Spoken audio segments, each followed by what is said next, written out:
Hello friends, myself Gaurav Rajwade और मैं आपका सबका स्वागत करता हूं हमारे online JEE and NEET competitive course में।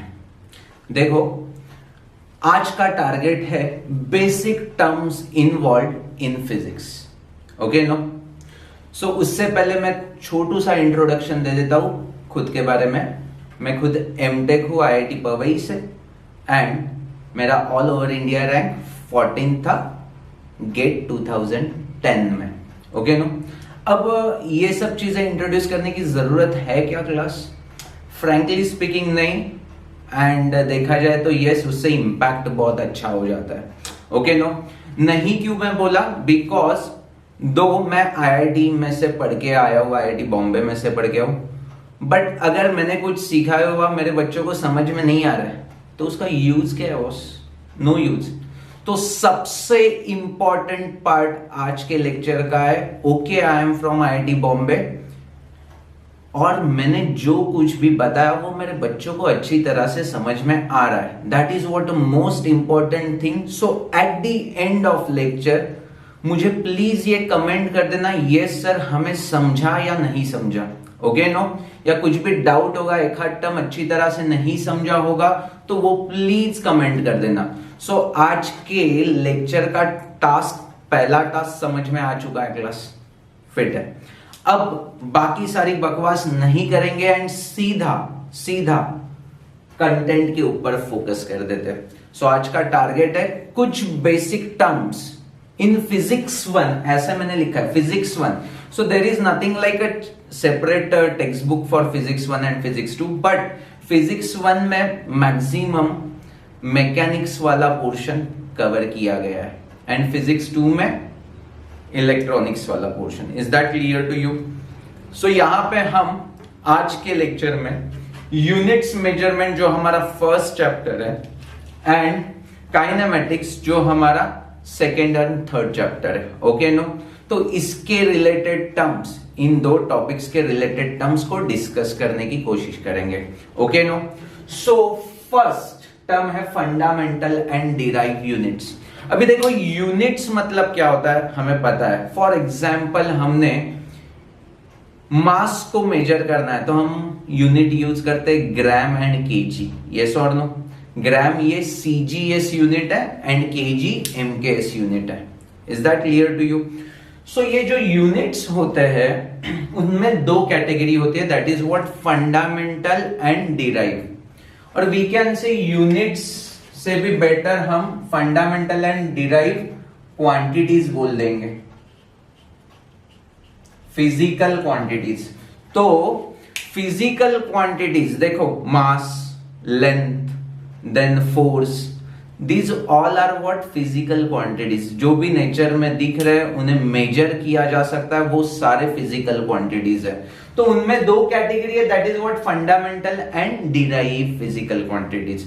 तो फंडामेंटल एंड डिराइव मतलब क्या? अभी मैं एक एग्जांपल ले लेता हूं, दैट इज व्हाट स्पीड। तो स्पीड का फॉर्मूला हमारा क्या होता है? Speed is equal to distance upon time. तो इसका यूनिट क्या आ जाएगा? Metre per second. ये मेरे हर एक बच्चे को पता है। यस? पक्का? ओके। सो मैं ऐसा एक कमेंट कर दूं कि स्पीड डिस्टेंस एंड टाइम के ऊपर डिपेंड है, या स्पीड ये physical quantity distance and time को मैनिपुलेट करके बनाया गया है। यस और no? So we can say speed distance and time से बनाया है। So it is derived from these two quantities, yes or no class? So speed को हमने बोल दिया derive quantity, okay no? Because ये derive हो गया है from distance and time। अब distance को और कुछ फर्दर डिवाइड कर सकते हैं क्या? नहीं। टाइम को और कुछ फर्दर डिवाइड कर सकते हैं? नहीं। So distance and time, these are what fundamental physical quantities, जिसे फर्दर डिवाइड नहीं किया जा सकता। So these are what fundamental physical quantities. So ऐसा और एक एग्जांपल दे देंगे यार। अभी देखो, फोर्स का फॉर्मूला क्या होता है?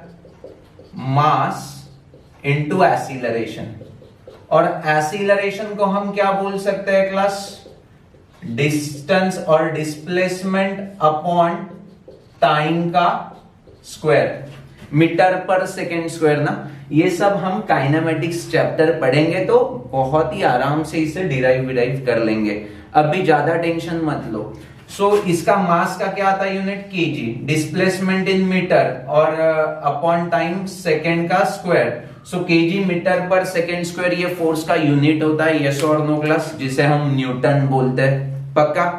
सो यहां से हमें क्या समझ में आ रहा है, force is a derive quantity, and किससे डिराइव हो चुका है वो, mass, displacement and time. So these are what fundamental quantities, कौन से, मास, डिस्प्लेसमेंट एंड टाइम। ये फंडामेंटल क्वांटिटीज को मिक्स करने के बाद हमने क्या डिराइव किया, फोर्स नाम का फिजिकल क्वांटिटी। सो मेरे हर एक बच्चे को इतने से डिस्कशन के बाद पक्का पता चल गया होगा कि what is fundamental and what is derive quantities. अब ग्रेट डिटेल में हम चैप्टर 1 में पढ़ेंगे यूनिट्स एंड मेजरमेंट में कि बाबा फंडामेंटल क्वांटिटीज कौन सी होती है, 7 फंडामेंटल क्वांटिटीज होती है, एंड डिराइव बहुत सारे क्वांटिटीज है, तो वो डिटेल में हम चैप्टर 1 में पढ़ेंगे। बट अभी हमें फ्लेवर तो मिल चुका है क्लास, यस। अब नेक्स्ट क्या है टर्म, देखो class, significant figures and rounding off. मतलब क्या है, हम थोड़ा सा समझ लेंगे क्लास।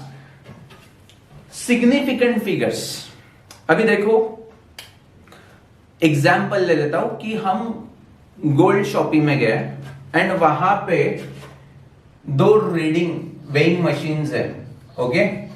एक में हमें 0.0 दिखा रहा है एंड एक में हमें 0.00 दिखा रहा है, ओके नो। अब 1 ग्राम का मैंने गोल्ड अगर यहां पे वेइंग मशीन पे पुट किया तो वो मुझे क्या दिखाएगा, यहां पे 1.0 एंड यहां पे क्या दिखाएगा 1.00।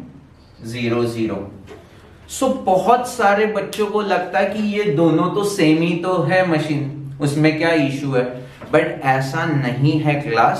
मैथ्स वाले हर एक स्टूडेंट को ऐसा लगेगा कि ये दोनों सेम है, 0.0 एंड 0.00 दोनों सेम है। चलो एक तीसरा भी ले लेते हैं जहां पे सिर्फ 0 दिखा है और यहां पे सिर्फ 1 दिखा रहा है, यस और नो क्लास।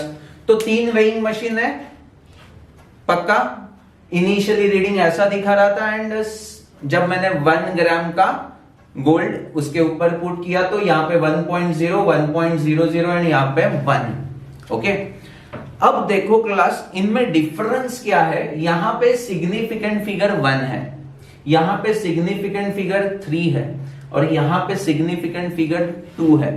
अब उससे क्या फर्क पड़ता है तो वो हमें समझना है क्लास। देखो अगर मैंने 1.45 या 1.44 ग्राम का, कितना 1.44 ग्राम का अगर मैंने गोल्ड इस वेइंग मशीन पे पुट किया तो यहां पे क्या दिखाएगा 1.4, यहां पे क्या दिखाएगा 1.44 और यहां पे वो दिखाएगा ओनली 1।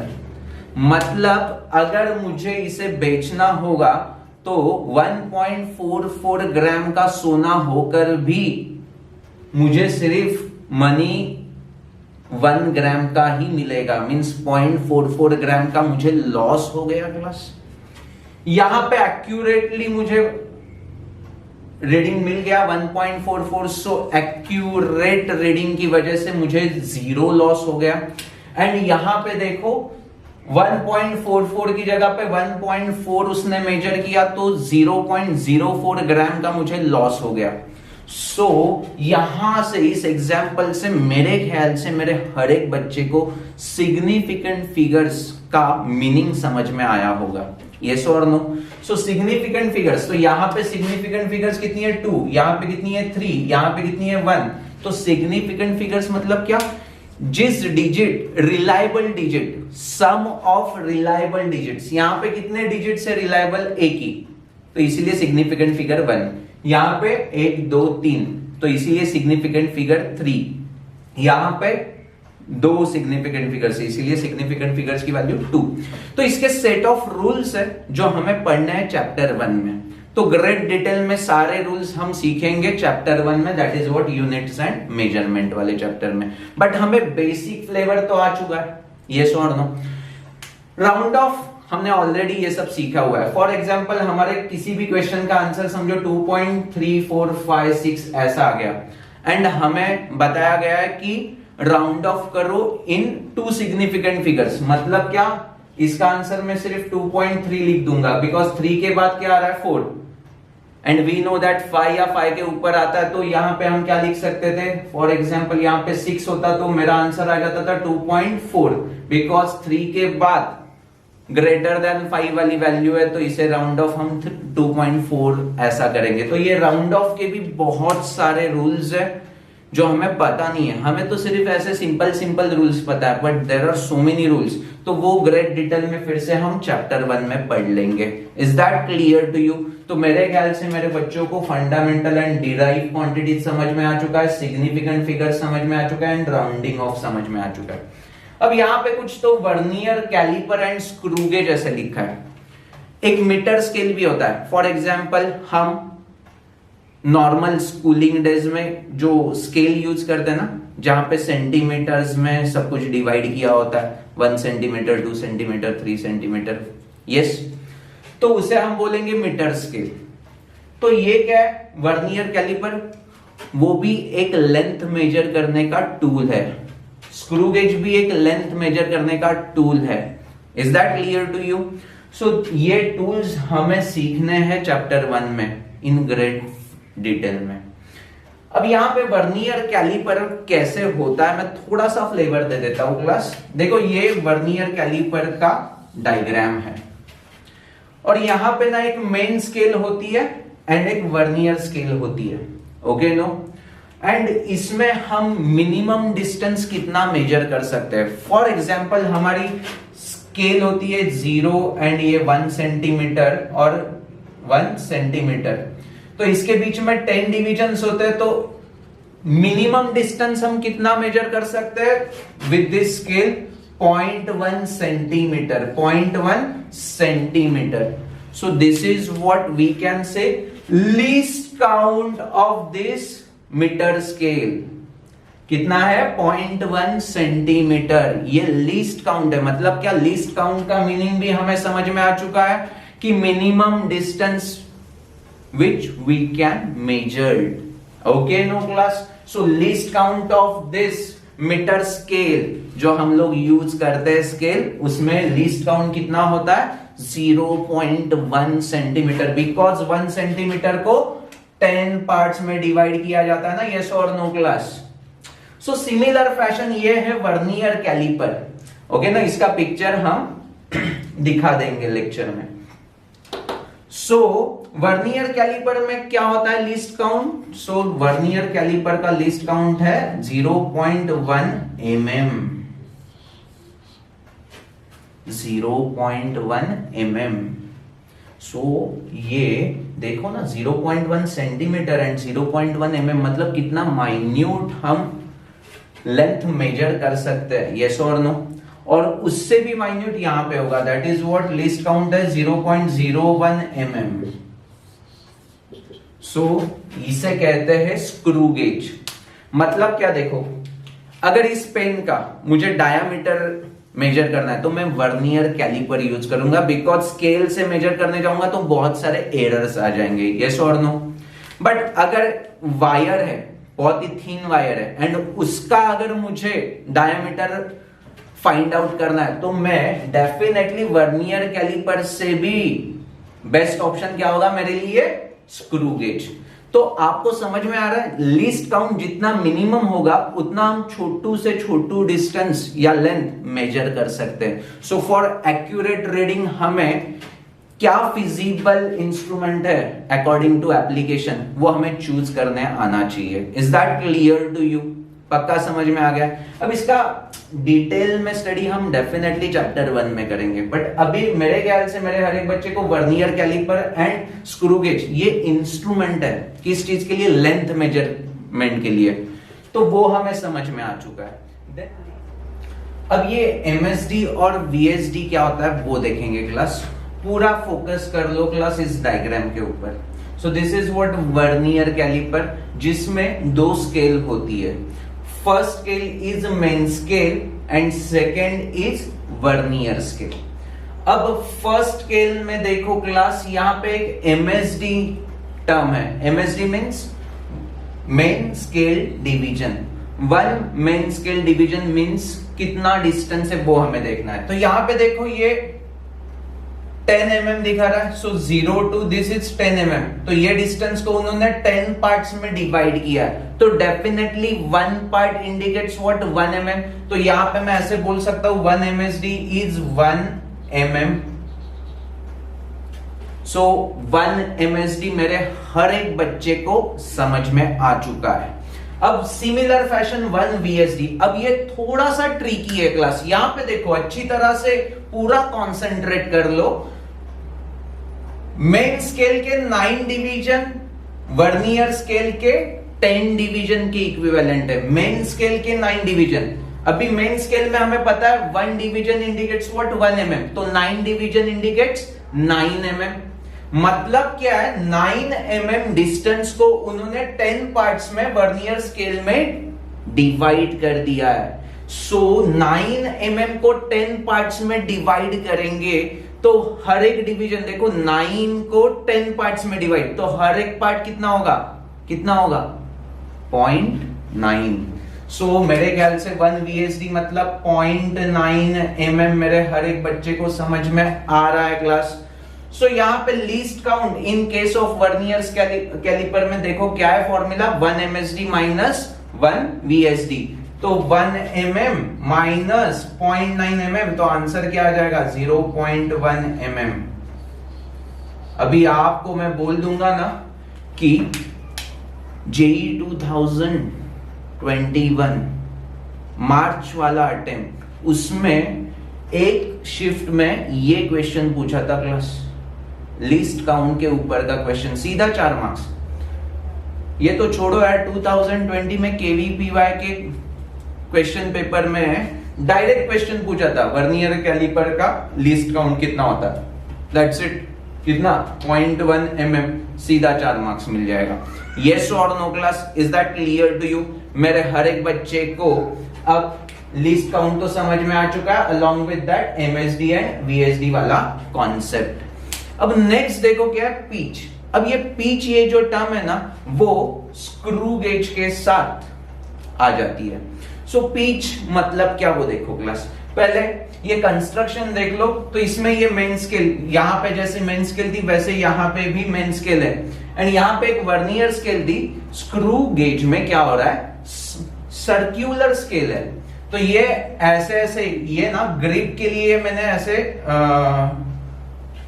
स्क्वेरिस्टिंग बनाया हुआ है, मैट फीलिंग, तो वहां पे पकड़ के हम उसे गोल गोल घुमा सकते हैं। Is that clear to you? थोड़ा सा इमेजिन हो रहा है क्लास? तो पिच मतलब क्या देखो, ये अभी 0 इस लाइन के साथ कोइंसाइड कर रहा है। अगर मैंने ऐसे ऐसे इसको रोटेट किया एंड एक कंप्लीट रोटेशन के बाद फिर से ये 0 यहां पे कोइंसाइड हो जाएगा, तो क्या होगा क्लास, ये जो पूरा यूनिट है वो हॉरिजॉन्टली थोड़ा सा मूव हो जाएगा। किसके ऊपर? मेन स्केल के ऊपर। तो एक कंप्लीट रोटेशन के बाद ये कितना मूव होता है, तो 1 डिवीजन से मूव होता है। यहां पे देखो क्लास, ये 10 mm है एंड उसको हमने 10 पार्ट्स में डिवाइड किया, मतलब 1 division indicates what 1 mm। 1 digit या 1 division indicates what 1 mm। 10 mm को 10 पार्ट में डिवाइड करेंगे तो हमें क्या मिलेगा क्लास, 1 mm। पक्का समझ में आ चुका है? तो ये पिच मतलब क्या होता है, एक कंप्लीट रोटेशन में कितना हॉरिजॉन्टल डिस्टेंस ट्रेवल हो रहा है। तो इस केस में हमें समझ में आ गया पिच कितना है हमारा, 1 mm।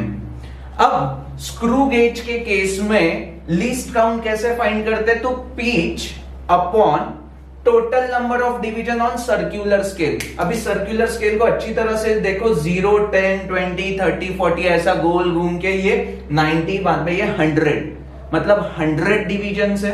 तो ये क्या हो जाएगा, pitch upon number of division, मतलब क्या हो जाएगा 1 mm अपॉन 100, तो इसका लीस्ट काउंट कितना आ जाएगा क्लास? 0.01 mm।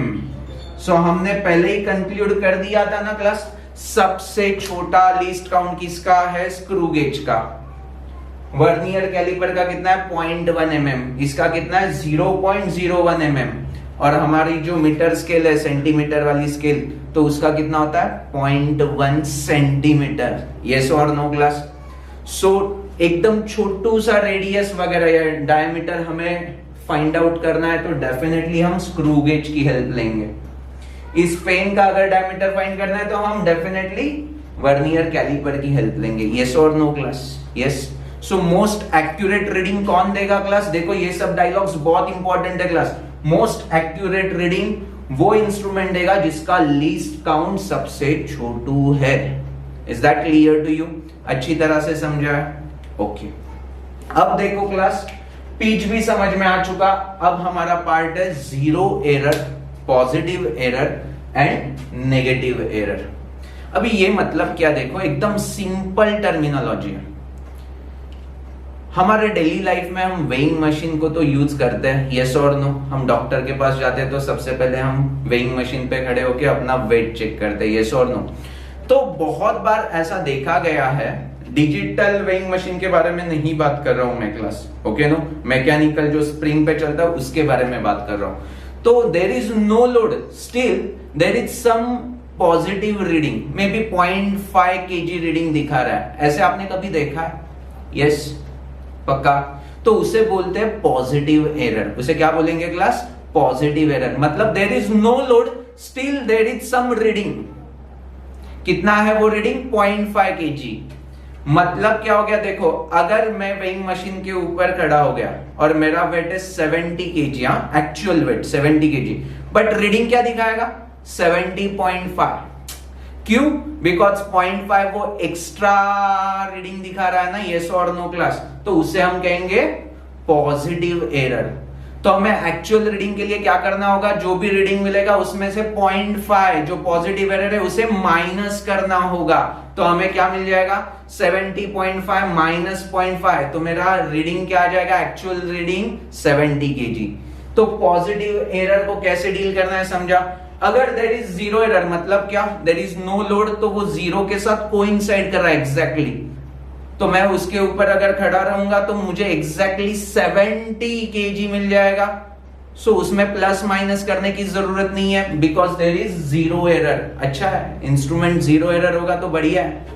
पॉजिटिव एरर होगा तो हमें उस एरर को माइनस करना होगा। सिमिलर फैशन नेगेटिव एरर क्या होगा? देयर इज नो लोड और वो पॉजिटिव 0.5 kg नहीं दिखा रहा है, नेगेटिव 0.5 kg दिखा रहा है। Are you getting me? मतलब क्या मैं बताता हूं।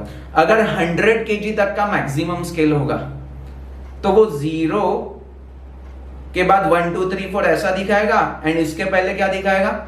99.5 kg ऐसा रीडिंग दिखा देगा। मतलब क्या? वो नेगेटिव एरर दिखा रहा है। There is no load, still there is 0.5 का नेगेटिव एरर पीछे है ना। मतलब क्या होगा? देखो, ऐसे इंस्ट्रूमेंट में हमने समझो ये पेन 0.5 kg का है, तो वो अगर पुट कर दिया तो हमें क्या रीडिंग मिल जाएगा? 0 kg दिखाएगा। तो इस पेन का क्या वेट 0 kg है? नहीं, but there is some negative error ना। कितना था? 0.5 kg का था। तो हमें क्या करना होगा? जो भी रीडिंग मिल जाएगा 0, उसमें 0.5 kg को ऐड करना होगा। अगर मैं उस वेइंग मशीन के ऊपर वेट मेजरमेंट के लिए अगर खड़ा रहूंगा तो मुझे क्या मिलेगा? मेरा वेट कितना है? 70, बट मुझे मिलेगा कितना reading? 69.5, and 0.5 kg negative error को हमें क्या करना होगा? ऐड करना होगा। यस और no class? Is that clear to you? तो ये सब चीजें हमने डेली लाइफ में डेफिनेटली थोड़ा बहुत तो फ्लेवर ले लिया होगा यार। अगर नहीं तो डेफिनेटली हम क्या कर लेंगे? वेइंग मशीन को क्लासरूम में लेके आएंगे एंड डेमोन्स्ट्रेशन आपको दे देंगे। उसमें क्या है? Is that clear to you? अच्छी तरह से समझा? सो जो मैंने वेइंग मशीन में बोला वो सब vernier caliper and screw gauge में भी positive, negative and zero error होता है। तो उसके रिलेटेड एमसीक्यूज बहुत बार कॉम्पिटिटिव एग्जाम्स में आते हैं। अब नेक्स्ट पार्ट है क्लास एक्यूरेसी एंड प्रिसीजन। ये बहुत ही इंपॉर्टेंट चीज है, बिकॉज मैक्सिमम स्टूडेंट्स को लगेगा ऐसा है कि एक्यूरेसी एंड प्रिसीजन सेम ही तो होता है। इंस्ट्रूमेंट एक्यूरेट है मतलब ही प्रिसाइज है, ऐसा ना बहुत बार हमें लगता है, बट वैसा होता नहीं। इसमें बहुत ही छोटू सा डिफरेंस है, वो आज हमें क्लियर करना है।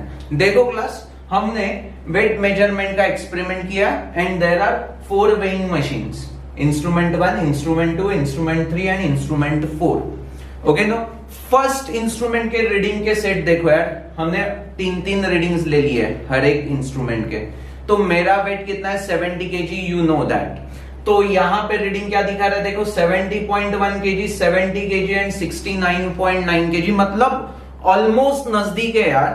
सो we can comment this instrument is accurate. Okay, यहां पे क्या हो रहा है 74 74 74, तो 70 है वेट मेरा एंड रीडिंग क्या दिखा रहा है 74 74 74, मतलब ये 1000% क्या है एक्यूरेट नहीं है। बट एक प्रॉपर चीज आप अगर नोट डाउन करोगे तो 74 कंटिन्यूअसली रीडिंग आ रहा है रिपीटेडली, तो इस इंस्ट्रूमेंट को हम बोलेंगे प्रिसाइज। क्या बोलेंगे बेटा, प्रिसाइज इंस्ट्रूमेंट। अब इंस्ट्रूमेंट 3 देखो क्या है, फर्स्ट रीडिंग आ रहा है 70.1 kg, 73 kg एंड लास्ट वाला 67, बहुत ही ज्यादा वेरिएशन। मतलब क्या है, एक्यूरेसी तो है नहीं, एज वेल एज प्रिसीजन भी नहीं है, मतलब क्या रिपीट भी नहीं हो रहा है। सो मैं इसको ऐसे बोल दूं, नाइदर एक्यूरेट नॉर प्रिसाइज। और लास्ट वाला देखो ना, सबसे बेस्ट इंस्ट्रूमेंट क्या है 71, 70.1, 70.1, 70.1, मतलब एक्यूरेसी भी काफी अच्छी है एंड प्रिसीजन भी देखो ना कंटिन्यूअसली सेम रीडिंग आ रहा है। सो इसे हम बोलेंगे accurate as well as precise. So हमें अगर मार्केट में जाके इंस्ट्रूमेंट खरीदना होगा तो हमें क्या चेक करना है, accurate, accuracy as well as precision, ये दोनों जिसमें बेहतरीन होंगे वो इंस्ट्रूमेंट हमारे काम का चीज है। Are you getting me class? या समटाइम्स हम प्रिसीजन में थोड़ा बहुत एडजस्ट कर लेते हैं एंड एक्यूरेट इंस्ट्रूमेंट को चूज कर लेते हैं, बट आइडियली देखा जाए तो accurate as well as precise instrument होना चाहिए जो भी मेजरमेंट के लिए हम यूज करेंगे। तो मेरे ख्याल से मेरे हर एक बच्चे को एक्यूरेसी एंड प्रिसीजन में का डिफरेंस समझ में आ चुका है। एक्यूरेसी मतलब क्या, closeness to the actual reading, and precision मतलब क्या, रिपीटेडली, मतलब रिपीटेशन ऑफ डेटा, जितना रिपीट होगा उतना प्रिसाइज है। तो वो अगर रॉन्ग भी होगा तो भी इंस्ट्रूमेंट प्रिसाइज है। ओके नो, अब लास्ट वाला चीज है एरर्स वाला। अभी देखो ना क्लास, फॉर एग्जाम्पल हम वेइंग मशीन का ऑलरेडी एग्जाम्पल ले चुके हैं, तो यहाँ पे 3 रीडिंग्स आ रहे थे, तो मैंने यहाँ पे जनरलाइज A1, A2, A3 ऐसे 3 रीडिंग्स ले ली है।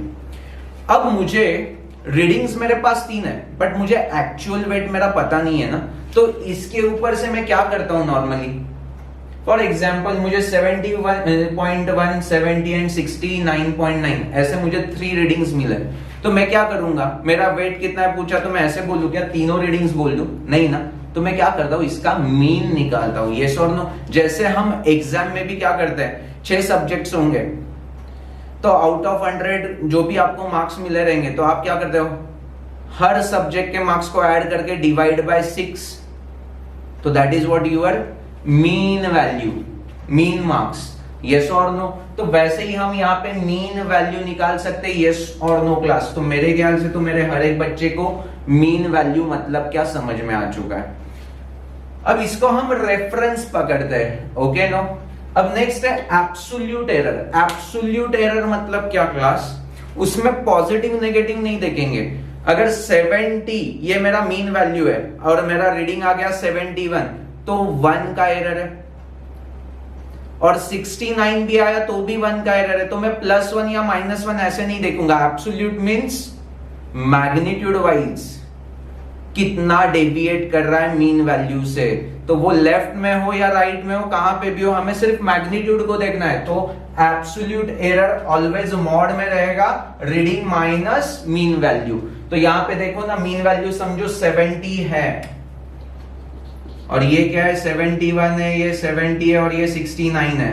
तो फर्स्ट डेल्टा A1 क्या हो जाएगा 71 माइनस 70, तो आंसर क्या आ जाएगा 1। सिमिलरली डेल्टा A2 आ जाएगा 0 एंड डेल्टा A3 आ जाएगा फिर से 1। सो एब्सोल्यूट एरर मेरे हर एक बच्चे को समझा कैसे कैलकुलेट करते हैं। देन मीन एब्सोल्यूट एरर, जो भी एब्सोल्यूट एरर आ गए उनका फिर से मीन निकालना है। मतलब क्या, ऐड कर दो divide by total number of readings. तो यहां तक तो मेरे हर एक बच्चे को समझ में आ चुका है। अब उसमें और भी थोड़े से एरर्स है जो बहुत इंपॉर्टेंट है एंड जिसके ऊपर हमें क्वेश्चंस नॉर्मली पूछे जाते हैं। तो उसमें का बचा हुआ टर्म कौन सा, मीन एब्सोल्यूट एरर के बाद आ जाएगा बेटा फ्रैक्शनल एरर।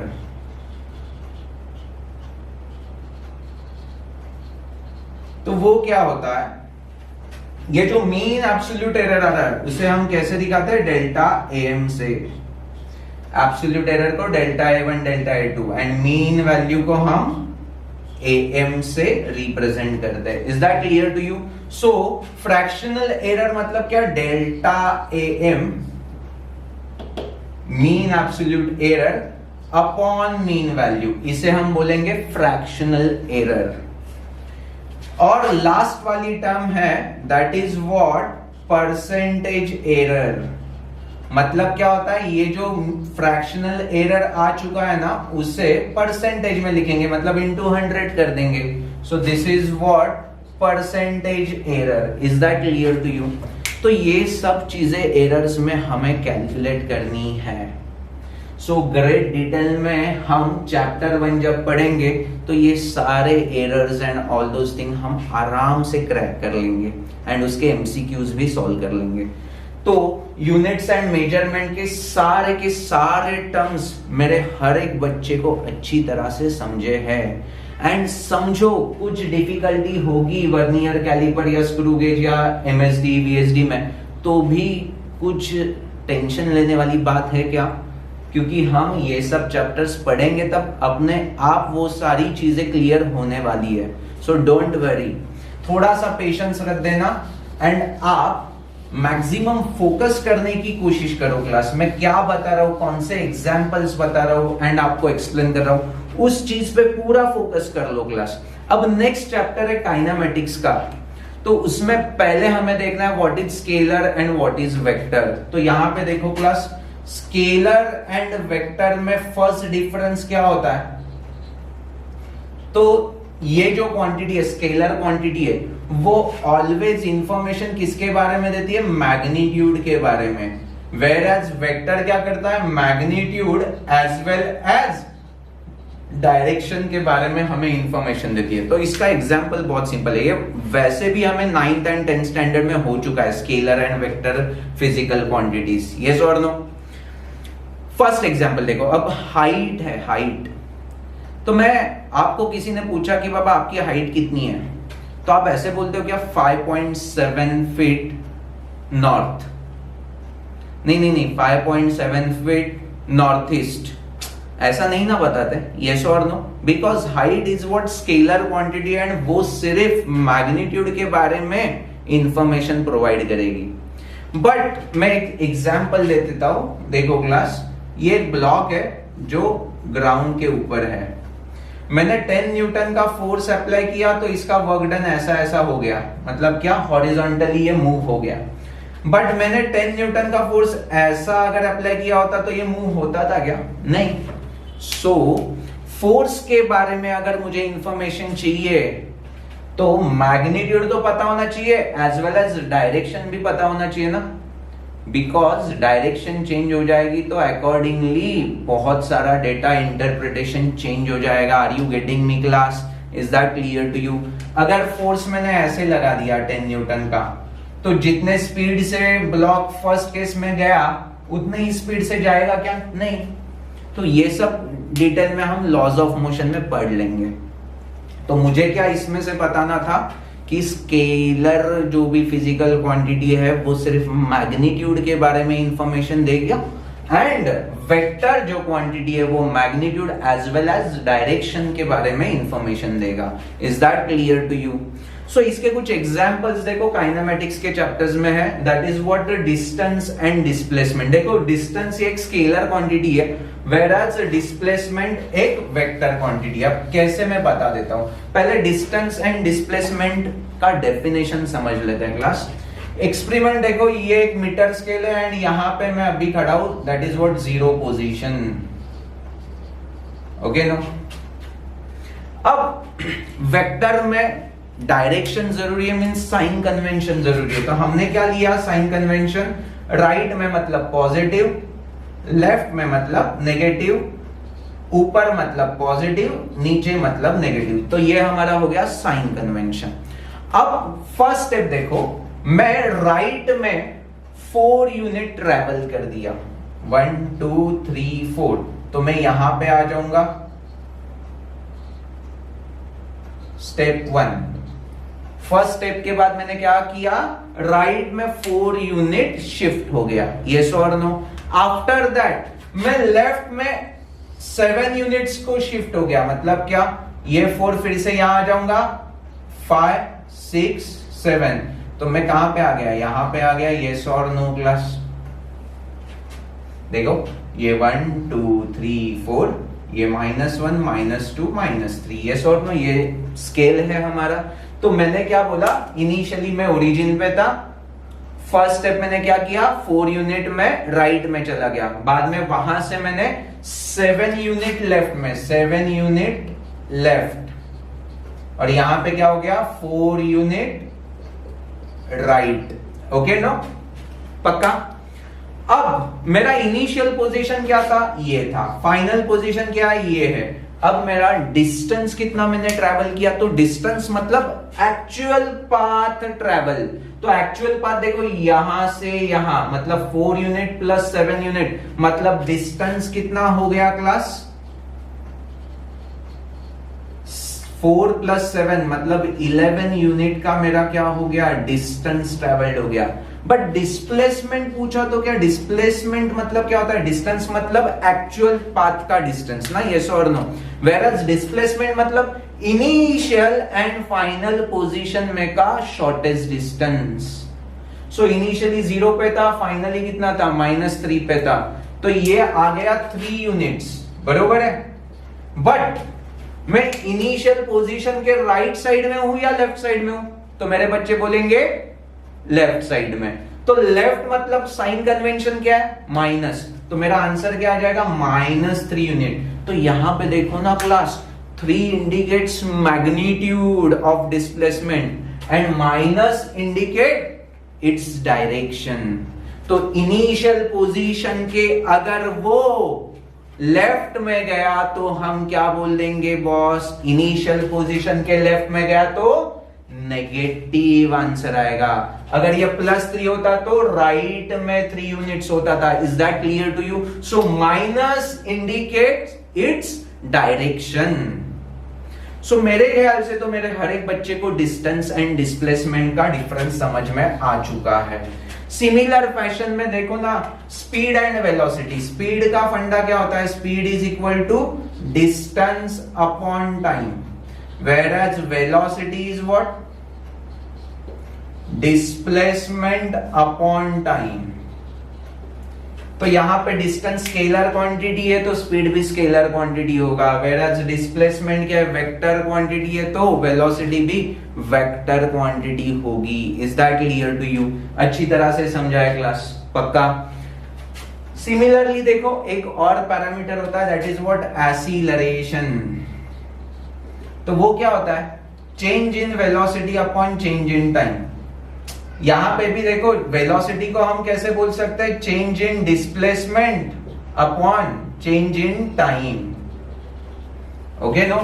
सो सिमिलर फैशन ये क्या है, change in velocity upon change in time. अगर मैं कांस्टेंट स्पीड से चल रहा हूं, कांस्टेंट स्पीड से चल रहा हूं मतलब क्या, मेरा यहां पे भी वेलोसिटी कितना था, 5 किलोमीटर पर आवर और यहाँ पे भी 5 किलोमीटर पर आवर, तो मेरा स्पीड कांस्टेंट है या वेलोसिटी कांस्टेंट है अगर मैं स्ट्रेट लाइन में चल रहा हूं तो मुझे क्या मिलेगा, delta we, v2 minus v1 zero upon change in time कुछ तो होगा, तो मेरा जीरो एक्सीलरेशन होगा। यस और नो क्लास? मतलब क्या, जब स्पीड कांस्टेंट होता है तब एक्सीलरेशन जीरो होता है, ये हमें पता है। वो कैसे आया मैंने अभी बता दिया। यस और नो क्लास? अच्छी तरह से समझाया क्लास? पक्का? ओके। तो मेरे ख्याल से तो मेरे हर एक बच्चे को स्केलर एंड वेक्टर में का डिफरेंस भी समझा, डिस्टेंस डिस्प्लेसमेंट भी समझ में आ गया, स्पीड वेलोसिटी भी, और थोड़ा बहुत एक्सीलरेशन भी। अब हमारा नेक्स्ट टास्क क्या है, देखो, मोशन को स्टडी करेंगे काइनेमेटिक्स में। Okay no? काइनेमेटिक्स मतलब क्या होता है, पहले स्टडी ऑफ मोशन, क्या क्या क्या, study of motion without considering its cause. मतलब क्या, देखो क्लास, मैं ऐसे खड़ा हूं और मुझे किसी ने धक्का दे दिया, तो मेरा क्या हो जाएगा, लीनियर मोशन हो जाएगा। यस और नो क्लास? ये अभी ये जो धक्का दे दिया मैंने बोला, मतलब क्या, फोर्स अप्लाई किया, and because of that force we get what, linear motion. अगर किसी ने धक्का ही नहीं दिया तो मैं ऐसे ही खड़ा रहूंगा। यस और no? At rest. Yes. So linear motion का कॉज कौन है, फोर्स। और काइनेमेटिक्स मतलब क्या, study of motion without considering its cause. मतलब क्या, काइनेमेटिक्स वाले चैप्टर में कहां पे भी हमें फोर्स नाम का वर्ड नहीं दिखेगा, बिकॉज हम मोशन को स्टडी करेंगे बट उसके कॉज के बारे में हम नहीं सोचेंगे, ऐसे क्यों हुआ, क्या हो गया, नहीं सोचेंगे। Are you getting me? क्या हो रहा है उसके बारे में हम काइनेमेटिक्स में पढ़ेंगे। मतलब क्या, इनिशियल वेलोसिटी कितना था, फाइनल कितना हो जाएगा, डिस्टेंस कितना ट्रैवल किया, वगैरह वगैरह। Are you getting? कितने टाइम में वो यहां पे रीच हो जाएगा, बट वो क्यों हो रहा है वो हम नहीं सीखेंगे, वो किस में सीखेंगे, डायनामिक्स में। Okay no? Is that absolutely clear to you? तो उसमें का फर्स्ट टर्म हमें मोशन को स्टडी करना है, तो फर्स्ट मोशन है यूनिफॉर्म मोशन। मतलब क्या, 5 किलोमीटर पर आवर से चल रहा हूं स्ट्रेट लाइन में, और यहां पे भी आया तो भी 5 किलोमीटर पर आवर से ही चल रहा हूं। यस और नो क्लास? मतलब मेरा क्या कांस्टेंट है, v कांस्टेंट है, वेलोसिटी कांस्टेंट है, स्ट्रेट लाइन में है, एंड स्पीड भी कांस्टेंट है। मतलब डायरेक्शन भी कांस्टेंट है एंड मैग्नीट्यूड भी कांस्टेंट है। किस चीज का, वेलोसिटी का।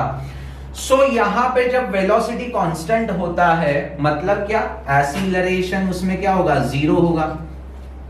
तो हम एक ही फॉर्मूला लगाते हैं, that is what, speed is equal to distance upon time. So कभी भी लाइफ में यूनिफॉर्म मोशन दिखेगा, कभी भी लाइफ में यूनिफॉर्म मोशन दिखेगा, मतलब क्या, स्पीड कांस्टेंट होगा। यस और नो? मैं आज 5 किलोमीटर पर आवर से जा रहा हूं, कुछ टाइम के बाद भी 5 किलोमीटर पर आवर से ही चल रहा हूं, मीन्स मेरा स्पीड कांस्टेंट है। तो अगर स्पीड कांस्टेंट कहां पे भी दिखेगा तो उस मोशन को हम क्या बोलेंगे, यूनिफॉर्म मोशन। एंड वहां पे हम कौन सा फॉर्मूला लगाते हैं, speed is equal to distance upon time. That's it. बहुत सारे क्वेश्चंस बनने वाले हैं क्लास कॉम्पिटिटिव के, सिर्फ इतने से फंडे के ऊपर। अब नेक्स्ट, यूनिफॉर्म मोशन, ये वर्ड तो समझ में आ गया, बट आपके लाइफ में कभी ये वर्ड आपके सिलेबस में गया? मेरे ख्याल से आपने ग्रेविटेशन नाम का चैप्टर 10th स्टैंडर्ड में पढ़ा है, एंड उसमें यूसीएम नाम का वर्ड है। यूसीएम, यूसीएम का full form uniform circular motion class.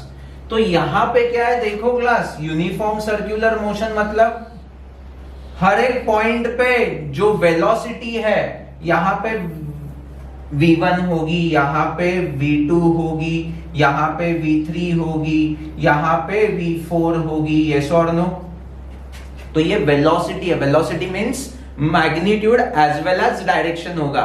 तो सबका डायरेक्शन अलग अलग है बट सबका मैग्नीट्यूड देखेंगे तो वो सेम है। सो स्पीड क्या है, सेम है। स्पीड क्या है, सेम है, मतलब it's a uniform motion. But ये स्ट्रेट लाइन वाली नहीं है, तो इसे हम बोलेंगे यूसीएम, यूनिफॉर्म सर्क्यूलर मोशन। तो मुझे ये एग्जांपल देके आपको क्या बताना है, ये टर्मिनोलॉजीज है ना वैसे के वैसे ही अप्लाई होने वाले हैं हर एक चैप्टर में। लीनियर मोशन था तो हमने सिर्फ यूनिफॉर्म मोशन बोल दिया बट अब वो सर्क्यूलर होने लगा तो उसे यूसीएम बोल दिया। Are you getting me class? अच्छी तरह से मेरे हर एक बच्चे को यूनिफॉर्म मोशन एंड यूसीएम समझ में आ चुका है। अब नेक्स्ट टर्म क्या है, देखो यूनिफॉर्म एसिलरेटेड मोशन। अब यूनिफॉर्म एसिलरेटेड मोशन मतलब क्या, देखो क्लास, यूनिफॉर्म मतलब constant, uniform motion, motion means velocity. तो यूनिफॉर्म मोशन था तब वेलोसिटी कांस्टेंट था। अब यहां पे यूनिफॉर्म एसिलरेटेड मतलब क्या, यूनिफॉर्म एसिलरेशन मतलब एसिलरेशन कांस्टेंट होगा। मतलब क्या, देखो ये कार है, आपको लग नहीं रही होगी बट फिर भी ये कार है।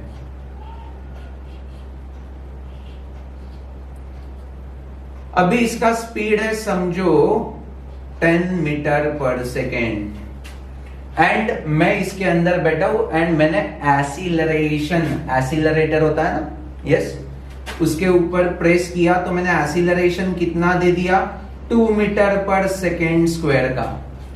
तो आफ्टर 10 सेकेंड मैं कितना डिस्टेंस ट्रेवल कर लूंगा,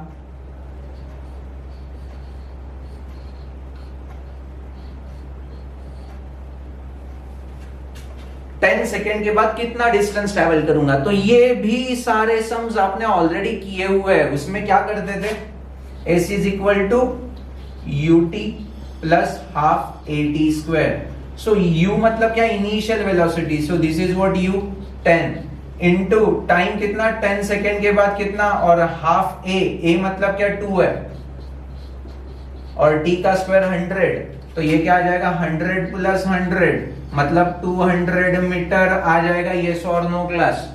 तो मुझे क्या बताना था कि जब यूनिफॉर्म एसिलरेटेड मोशन होता है तब हम क्या करते हैं, काइनेमेटिक्स के इक्वेशन यूज करते हैं। मतलब कौन से, v is equal to you plus AT, s is equal to UT plus half AT square, and तीसरा कौन सा होता है, v square is equal to U square plus 2s।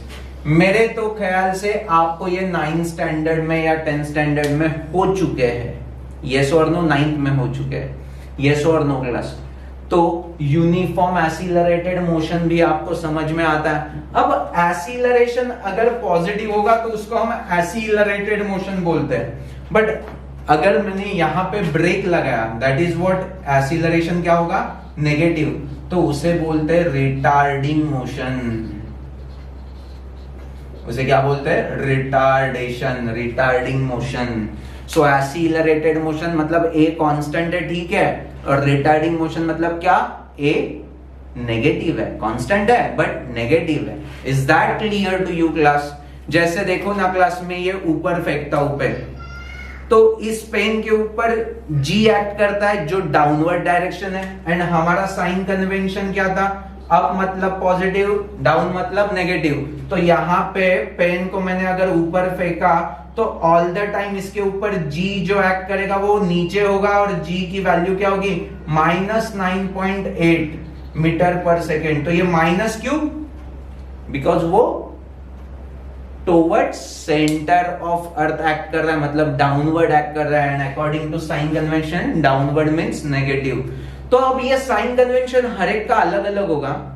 ये मेरा साइन कन्वेंशन है या ये हमारा साइन कन्वेंशन होने वाला है। Is that clear to you? अलग साइन कन्वेंशन से भी इसे प्रूव किया जा सकता है। Are you getting me class? तो साइन कन्वेंशन हमारे हेल्प के लिए होता है, okay no? So HC. Verma का देखोगे अलग होगा, मेरा देखोगे अलग होगा, और किसी का देखोगे तो और अलग हो सकता है। यस और no class? So don't worry about it. Sign convention कुछ भी एज्यूम कर लो बट फाइनल आंसर करेक्ट आता है। सो मेरे ख्याल से तो मेरे हर एक बच्चे को यूनिफॉर्म एक्सीलरेटेड मोशन भी समझ में आ चुका है। अब ये नॉन यूनिफॉर्म एक्सीलरेटेड मोशन मतलब क्या? अगर acceleration not constant then that motion is called non-uniform accelerated motion. Is that clear to you? अभी ये बहुत बड़ा टॉपिक है, इतने जल्दी समझ में आने वाला नहीं है, तो इसके कुछ न्यूमेरिकल्स वगैरह सॉल्व करेंगे जब हम ये चैप्टर काइनेमेटिक्स देखेंगे, 1D मोशन 2D मोशन, तो ग्रेट डिटेल में ये सारी चीजें हमें समझने आने वाली है। Okay no? सो थोड़ा सा पेशेंस रखो, आज सिर्फ हम इंट्रोड्यूस कर रहे हैं, it's a first lecture. Next क्या है देखो क्लास, मोशन अंडर ग्रेविटी। अभी मुझे क्या बोलना है, देखो ये टॉवर है, यहां पे मैं खड़ा हूं देखो, और यहां से मैंने बॉल को ड्रॉप किया। अब बॉल को ड्रॉप किया, this indicates what, initial velocity 0 है, तो बॉल यहां पे आएगा, यहां पे आएगा, यहां पे आएगा, यहां पे आएगा, ग्राउंड पे गिरेगा। अब मुझे कॉमन सेंस से बताओ, जैसे नीचे नीचे आएगा वैसे वेलोसिटी इंक्रीज होते जाएगा, यस और no? Magnitude of velocity increase होगा, यस। यहां पे 0 था, बाद में कुछ बढ़ेगा बढ़ेगा बढ़ेगा बढ़ेगा, यस और नो क्लास? ये तो कॉमन सेंस है, यस और नो क्लास? सो यहां पे एक्सीलरेशन ऑल द टाइम क्या होगा, -g होगा। ये एक बहुत इंपॉर्टेंट चीज है मोशन अंडर ग्रेविटी के लिए। Okay no? Is that clear to you? Pen को देखो ना, हमने ऐसा फेंका, तो इसके ऊपर मैंने अभी क्या बोला था, ए कितना एक्ट होगा, -g। u जब 0 है ना, तो इसे हम फ्री फॉल भी बोल देते हैं। क्या बोल देंगे, फ्री फॉल। ड्रॉप कर दो, फ्री फॉल हो जाएगा। Is that clear to you?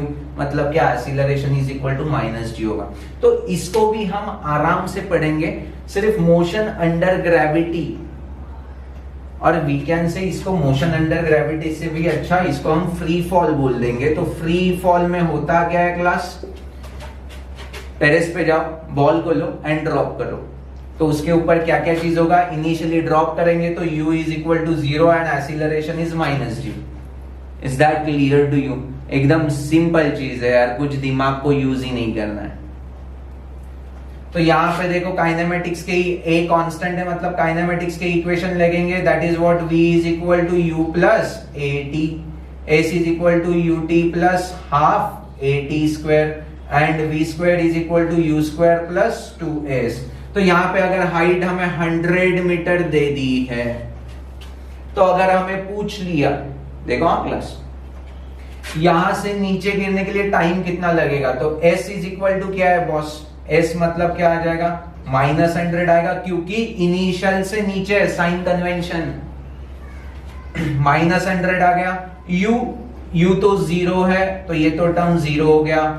Half a की वैल्यू -g को अप्रोक्सीमेटली हम 9.8 की जगह पे 10 ले लेते हैं, तो वो -10, और यहाँ पे क्या आ जाएगा, t स्क्वायर, 2 1 जा माइनस माइनस गेट कैंसिल, 5 यहाँ पे आ जाएंगे तो क्या हो जाएगा, 100 डिवाइड बाय 5 20, तो t स्क्वायर इज 20। 4 पॉइंट कुछ तो आंसर आ जाएगा, सो t की वैल्यू आ जाएगी √20 सेकेंड। देखो यार, ये सारी बहुत चीजें हैं जो एकदम सिंपल तरीके से आ जाएंगी। अभी मुझे यहाँ पे वेलोसिटी चाहिए, तो v is equal to you plus a t, तो a इंटू टी का, t की वैल्यू √20 है, a की वैल्यू कितनी है बॉस, a की वैल्यू कितनी है -g, तो उसकी कैलकुलेट कर लो, मल्टीप्लीकेशन कर दो, तो हमें यहाँ पे ग्राउंड को जब वो टच होगा बॉल, तब वेलोसिटी कितना होगा वो समझ में आ जाएगा। So it's not a big deal यार, बहुत सिंपल है। Is that clear to you? So free fall भी मेरे हर एक बच्चे को समझा। अब लास्ट वाला पार्ट देखो क्लास, यहाँ पे लिफ्ट है और उसमें ये दो लड़कियां ए एंड बी ट्रैवल कर रही है, ओके नो, एंड ये है राजवाड़े सर, ओके नो, जो मैं ग्राउंड फ्लोर पे एट रेस्ट हूं। सो देखो क्लास, मुझे क्या दिख रहा है कि A and B going upward with some acceleration A, बरोबर है। बट बी को अगर पूछा ए क्या कर रही है, तो बी क्या बोलेगी, ये क्या यहां पे बाजू में तो खड़ी है, she is not at all travelling. वो ऊपर भी नहीं जा रही है, नीचे भी नहीं जा रही है। ऐसे किसको लगेगा? ए को लगेगा अगर बी के बारे में पूछा तो। यस और नो। अब मुझे बी के डैड का फोन आ गया कि सर बी क्या कर रही है, तो मैंने बोल दिया वो तो ऊपर चली जा रही है क्लास। समझ में आ गया? अब मेरा आंसर सुन के डैड थोड़े से टेंस हो गए, ऊपर जा रही है मतलब क्या? सो उन्होंने क्या किया, बी के फ्रेंड को ए को कॉल किया एंड पूछा कि बेटा बी क्या कर रही है, तो ए ने बता दिया वो तो क्या बाजू में तो खड़ी है। अब उसके डैड और कंफ्यूज हो गए, सर ने बोला ऊपर जा रही है, ए ने बोला वो तो बाजू में ही तो खड़ी है, एड्रेस्ड है। यस और नो। तो दो अलग अलग डेटा कैसे, मतलब कोई तो झूठ बोल रहा है। यस और नो क्लास, यस और नो। सो मैंने झूठ बोला क्या? नहीं। मेरे रेफरेंस से देखोगे तो मुझे तो ऐसे ही लग रहा है ना, बी जो गर्ल है वो ऊपर जा रही है। ए ने झूठ बोला क्या? नहीं, बिकॉज ए के रेफरेंस से देखोगे तो उसको ऑल द टाइम वो सामने ही दिख रही है। यस और नो क्लास। तो दोनों ने सच बात बोली है, बट डिफरेंस क्या है? रेफरेंस का डिफरेंस है, वही तो हमें सीखना है, फ्रेम ऑफ रेफरेंस। देखो क्लास, एक्सपेरिमेंट किस चीज के ऊपर था? लिफ्ट के ऊपर था ना। सो सिस्टम किसको बोलेंगे? लिफ्ट को। लिफ्ट को हम क्या बोलेंगे बेटा? लिफ्ट मतलब क्या है इस केस में? हमारा सिस्टम। तो राजवाड़े सर क्या कर रहे हैं? सिस्टम से बाहर एट रेस्ट में और मस्त में तमाशा देख रहे हैं। यस और नो क्लास? कैसे ऊपर जा रहे देख रहे हैं। यस और नो। सो इस रेफरेंस को बोलते हैं इनर्शियल फ्रेम ऑफ रेफरेंस। क्या बोलते हैं बेटा? Inertial frame of reference. जिसमें क्या होता है? आउटसाइड सिस्टम होता है। ये रेफरेंस कहां से होता है? Outside of system. और एट रेस्ट होता है। कहां पे? एट रेस्ट होता है विथ रिस्पेक्ट टू अर्थ। क्योंकि अर्थ तो रोटेट होता ही है ना, तो उसे हम रेस्ट नहीं बोलेंगे। तो विथ रिस्पेक्ट टू अर्थ हम क्या है? रेस्ट में। देखो ना, एट रेस्ट में विथ रिस्पेक्ट टू अर्थ। और वो ऑब्जर्व कर रहे हैं सिस्टम को। देन इस रेफरेंस को बोलेंगे इनर्शियल फ्रेम ऑफ रेफरेंस। और ये जो बी है उसे क्या बोलेंगे? सिस्टम के इनसाइड सिस्टम ना, सिस्टम के अंदर है वो। यस और no? Is that clear to you? तो एट रेस्ट नहीं है वो, बट उसे लग रहा है कि एट रेस्ट है। Is that clear to you? तो सिस्टम के बाहर रहेंगे at rest with respect to earth, तो उस रेफरेंस को बोलेंगे inertial frame of reference. And inside the system रहेंगे तो उस रेफरेंस को बोलेंगे non inertial frame of reference. तो इसमें डिटेल डिफरेंस क्या होता है, इससे क्या फर्क पड़ता है, क्या सेंट्रीपिटल सेंट्रीफ्यूगल फोर्स रहते हैं, रियल फोर्स इमेजिनरी फोर्स क्या होता है, वो कैसे आ गया, इंट्रोड्यूस कैसे हो गया इमेजिनरी फोर्स, ये सारी चीजें हमें ग्रेट डिटेल में जब हम चैप्टर पढ़ेंगे तब सीखेंगे। Is that clear to you? But आज आपको रेफरेंस क्या होता है, फ्रेम ऑफ रेफरेंस, इनर्शियल मतलब क्या एंड नॉन इनर्शियल मतलब क्या, ये तो पक्का समझ में आ चुका है।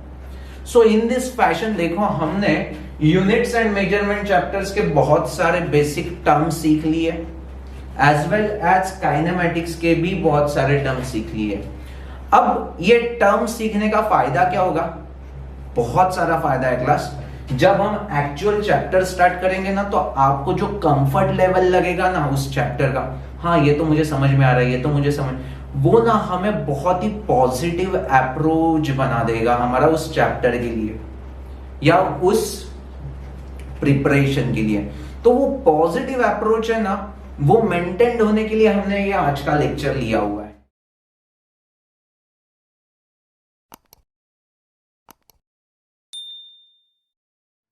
सिमिलरली हम कल का भी लेक्चर लेंगे जिसमें मोशन रिलेटेड बहुत सारे अच्छे अच्छे टर्म्स, फॉर एग्जांपल मोमेंटम क्या होता है, एंगुलर मोमेंटम क्या होता है, टॉर्क क्या होता है, वगैरह वगैरह, ये सारी चीजें हमें कल के लेक्चर्स में देखना है बेटा।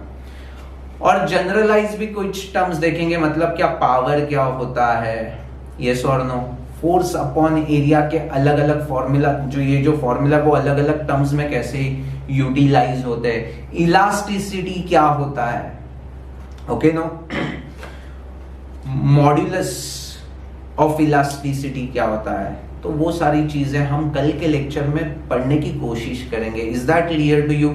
सो होपफुली आपको ये आज का लेक्चर बहुत ही अच्छा लगा होगा एंड आपने छोटे छोटे पॉइंट्स भी नोट डाउन किए होंगे। अगर नहीं किए तो फिर से एक बार देख लो एंड पॉइंट्स बनाओ। क्लास नोट्स नहीं बनाओगे तो ये सारी चीज उड़ जाएगी विद इन 2-3 डेज में ही, okay no. And one more request, अगर आपको ये लेक्चर अच्छा लगा है तो प्लीज लाइक तो करो, शेयर भी करो यार, आपके हर एक फ्रेंड को ये शेयर करो एंड उन्हें भी हमारे इस ऑनलाइन एक्टिविटी में इनवाइट कर लो, ओके नो।